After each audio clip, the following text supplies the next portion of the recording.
शेतकरी विरोधी केंद्र शासनाने इंडो-यूएस ट्रेड डील लागू केली आहे, जी भारतातील शेतकऱ्यांना भविष्यात घातक असून ती रद्द करण्याच्या मागणीकरिता देशभरात साखळी पद्धतीने उपोषण सुरू आहे.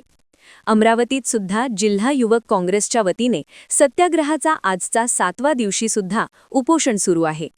शेतकरी विरोधी संपूर्ण देशात इंडो-यूएस ट्रेड डील रद्द करण्याबाबत सरकारच्या विरोधात शेतकऱ्यांच्या हितार्थ युवक काँग्रेसच्या वतीने सत्याग्रह सुरू आहे.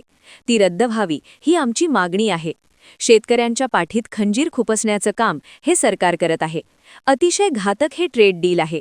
या विरोधात अमरावती जिल्हा युवक काँग्रेस सुद्धा सत्याग्रह करत आहे.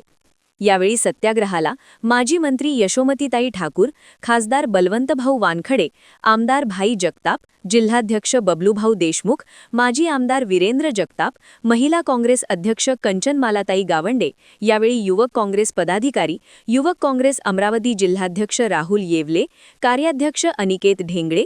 आजची विशेष जबाबदारी युवक काँग्रेस यांच्याकडे होती.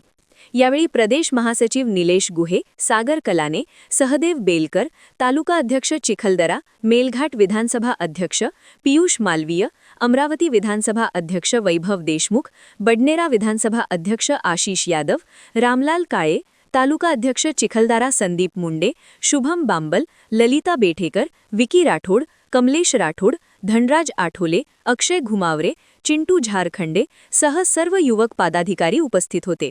आज 7वा दिवस आहे. युवक काँग्रेस इथे सत्याग्रह करते आहे.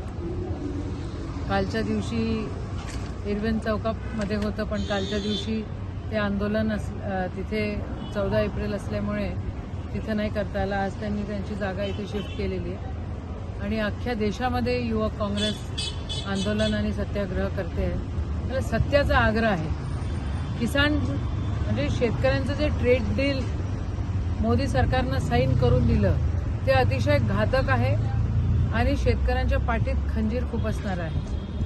शेतकऱ्यांचं काही घेणं देणं सरकारले पडलं नाही आहे. शेतकऱ्यांची माती होते आहे, पण सरकार वळून बघायला तयार नाही आहे. शेतकऱ्यांच्या डोळ्यात अश्रू नव्हे रक्त पडतं आहे, तरी सरकार बघायला तयार नाही आहे. जर त्यांना ते ट्रेड डील साईन करायचं आहे तर युनायटेड स्टेट्स ऑफ अमेरिकामध्ये जसा सबसिडी 60% सबसिडी मिळतो त्यांना शेतकऱ्यांचा, हिचं आपल्याला त्या तुलनेत काहीच मिळत नाही.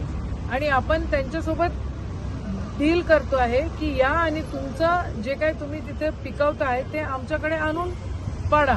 म्हणजे आमचे शेतकरी काय करणार? आपले या देशामध्ये राहणारे शेतकरी काय करणार? निस्तानुभूत होणार, बेरोजगार होणार, त्यांच्यापाशी पैसे उरणार नाही आणि हळूहळू सरकार मग शेतकऱ्याला म्हणणार की आम्ही तिथं कॉन्ट्रॅक्ट फार्मिंग करू.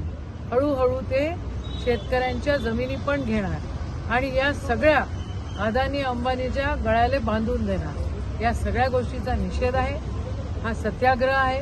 हा पूर्ण देशामध्ये सुरू आहे आणि मोठ्या प्रमाणामध्ये आज मेळघाटचा दिवस होता. हो ना, आज मेळघाटचा दिवस आहे आणि मेळघाटमधनं इथे सगळी ही मंडळी तिथनं आलेली आहे, युवक मंडळी आलेली आहे आणि त्यांचा पण या सगळ्या गोष्टीला विरोध आहे.